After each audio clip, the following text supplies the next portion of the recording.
Kakang Dokter Andes Antasena. Kowe sagu to perang karo wong Kurawa? Oh, turah sagu. Aja kok Kurawa. Rambo sing dolenggah ning kene sing kondang-kondang wong beng. Dudeng iki kon mungsuh aku ora bakal wedi. Wis sapa? Siwa Duryudana kon milih senopati ning Astina sapa? Iki po wong tuwa sing jejer aku ki. Aku ora melu-melu kok Antasena. Apa Siwa Ngawangga, apa Simbah Patih Sengkuni kon paring dawuh, "Ah, jajale kaya ngopo kekuatane? Antasena kalah, trima mati tak wujudini demi kowe iso dadi ratu." Iya, Kang. Iya. Nak bisa ngeni. Piye? Sing gedhe Pangapura Makuru bisa menehi wangsulan karo Wisanggeni. Tegese dina iki tak kenceng perang gedhe Bratayuda, ora usah nganggo Pandhawa. Cukup Wisanggeni karo Antasena sago nglebur negara Ngastina. Kowe wani nantang marang wong Ngastina tegese kowe nantang karo wakmu Ngawangga. Walah ta. Wis tak gedhek ya mung Siwa Ngawangga ingkang bakal dadi bebetenging Kanjeng Prabu Duryudana.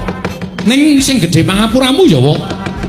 Aku kuwi wonge ora tau wedi karo sapa-sapa waton Wisanggeni kuwi ngadeg jejeg ning dalan sing bener. Aja kok jamak lumrahing menungsa.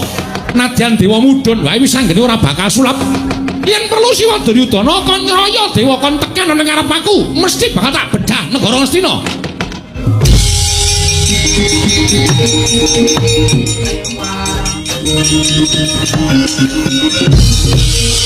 Ngomong-ngomongan kowe nek eneng gelute aku ora usah sok glelek.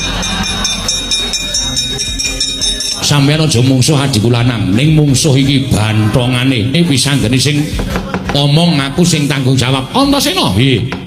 Yen ngarep nyoba karo awakmu Ngawangga. Ayo, dudu nang kene papane wong natir kadigdayan. Nang ngene alon-alon tak todine kaya apa anake Werkudara metu njaba rasaku kan omong wae.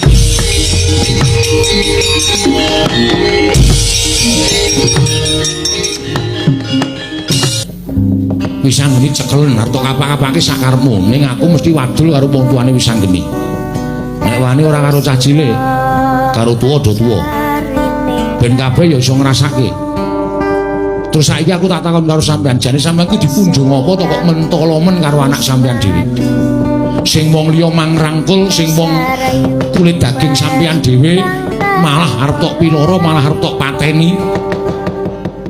Apa nek ngono aku iso ngarani ento Ratu Ngawangga kuwi jebul blereng marang derajat pangkat.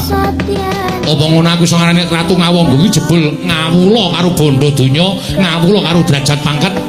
Mung merga diwenehi pangkat senopati kok pati uripe disorohke marang Prabu Ngastina, Prabu Duryudana. Edyan kowe Antasena.